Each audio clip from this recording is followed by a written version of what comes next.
À l'heure des crises d'anxiété et autres burn-out en Occident, peut-être devrait-on se tourner vers la nature et pas seulement vers les anxiolytiques. Merci Pascal Derme d'être avec nous. Vous êtes journaliste, documentariste et vous publiez ce livre Natura aux éditions Les Liens qui libèrent. Vous avez également réalisé un documentaire qui a été déjà diffusé sur Planète Plus. Vous avez eu même un prix, je crois il y a 2 jours à Deauville, un Green Award. Et le propos de ce livre et du film, eh bien, c'est de dire que la nature nous soigne et qu'on en a les preuves scientifiques aujourd'hui. Alors, d'abord, de quelles preuves dispose-t-on? Pouvez-vous nous le dire? D'énormément de preuves. Je vais vous donner un chiffre. Dans les années 90, il y avait 3 items seulement de scientifiques sur ce plan nature et santé. En 2010, il y en avait une quinzaine et aujourd'hui, il y a 350 études scientifiques sur ce sujet de nature et santé de Stanford, Harvard, Boston. C'est vous dire à quel point les scientifiques prennent ce sujet au sérieux et donc rédigent des preuves et des études scientifiques que je détaille dans ce livre. Mais c'est assez récent comme Et discipline. comment ça se fait? Alors comment expliquer que ce soit si récent? Parce que c'est vrai, quand on se balade en forêt, justement, quand on va en pleine nature, quand on dit qu'on va se ressourcer, on sait bien justement, on se fait du bien. Pourquoi les scientifiques ne se sont pas intéressés à ce phénomène avant? C'est étonnant. Vous avez raison, en fait, on sait bien, mais on est de moins en moins nombreux à le savoir. Il y a une rupture très très importante dans le monde entier de la population avec la nature. Par exemple, au Canada, la population est passée en une génération seulement d'une population rurale avec ces grands espaces que nous connaissons à une population urbaine. Les enfants ont perdu 90% de leur rayon d'action.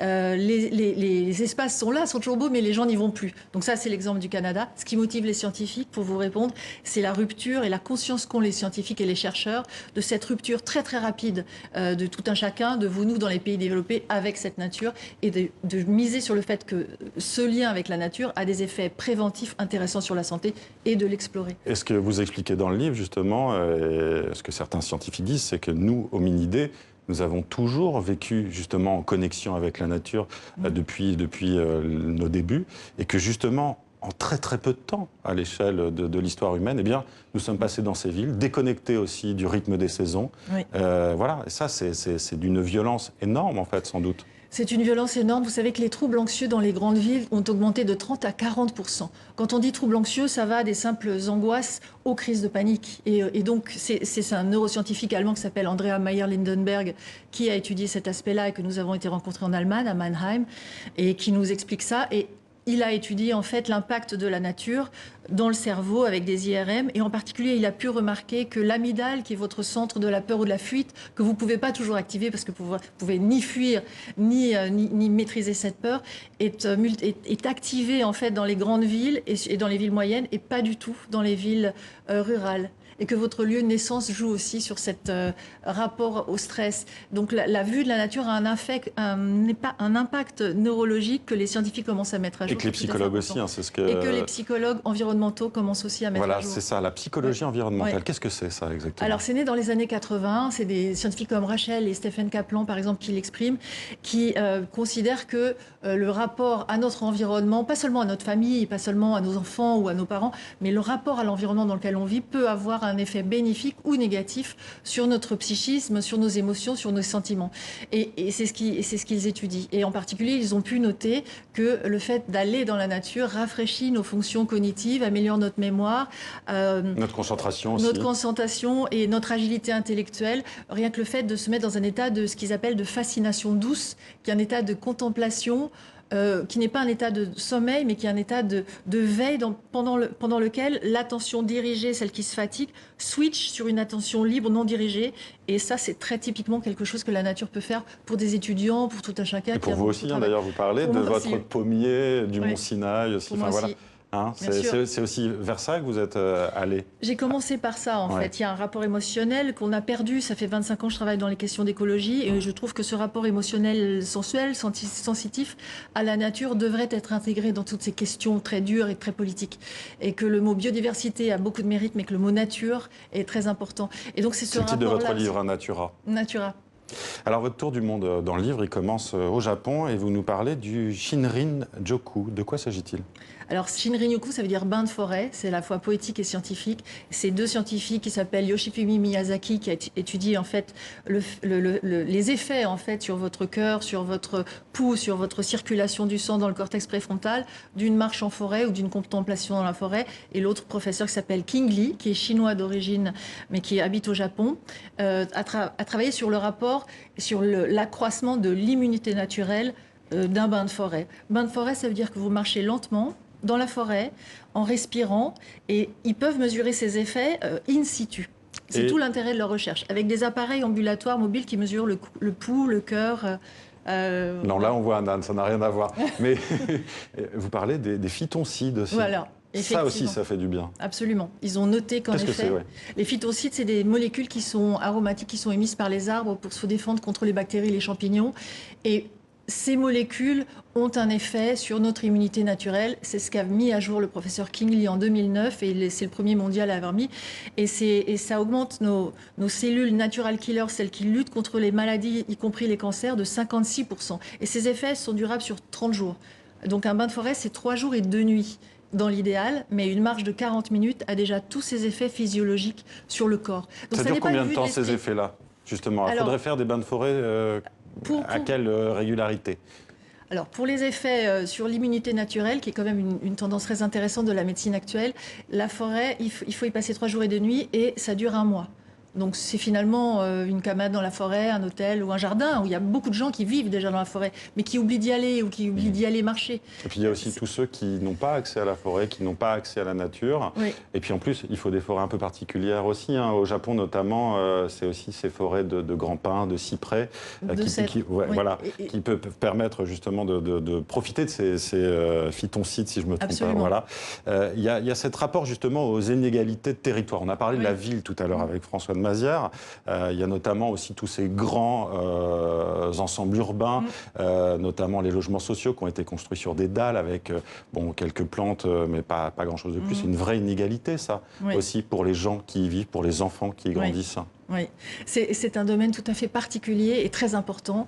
Il y a une étude d'un professeur écossais en 2008, professeur Mitchell, qui a montré que la proximité dans les quartiers défavorisés d'un petit espace vert, d'un jardin où aller se ressourcer, avait d'autant plus d'impact que les populations étaient défavorisées. Pourquoi? Parce que les autres populations plus favorisées peuvent aller il y a des régimes, il y a des médecins, il y a du tourisme, etc. Alors que pour les populations les plus défavorisées, en fait, la proximité de la nature a un impact certain sur toutes les maladies cardiovasculaires, diabète de type 2, dépression, les chiffres sont d'autant plus élevés que ces populations n'ont que cette médecine-là, la nature, le parc urbain, pour se régénérer. Et on voit bien, il y a une question d'équité sociale, en fait. Voilà, c'est ça, c'est ce que j'allais dire. On est clairement là dans des questions sociales, économiques aussi.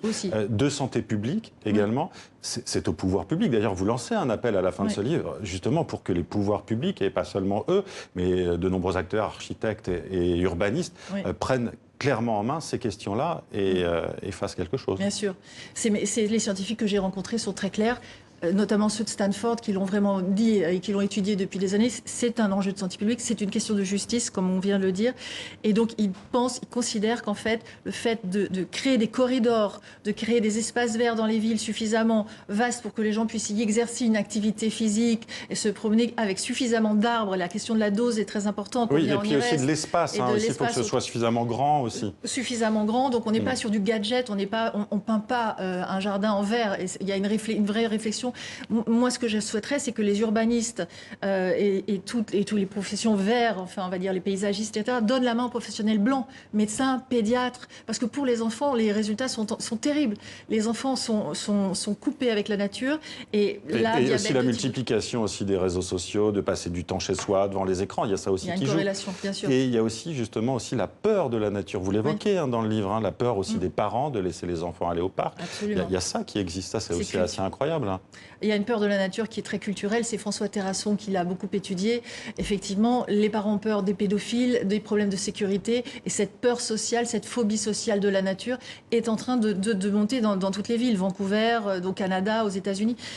Et quand les enfants peuvent avoir accès à la nature, elle est artificialisée. Il y a du plastique, du bois, elle est ultra sécuritaire.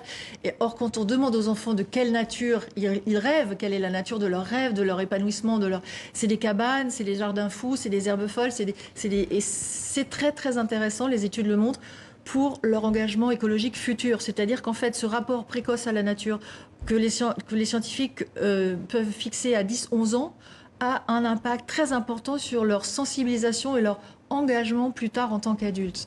Moi, ce qui m'étonne, Pascal Derme, malgré tout, c'est que ces réflexions-là, elles datent déjà du 19e siècle, avec les différentes révolutions industrielles, avec la naissance des cités-jardins à la fin du 19e siècle.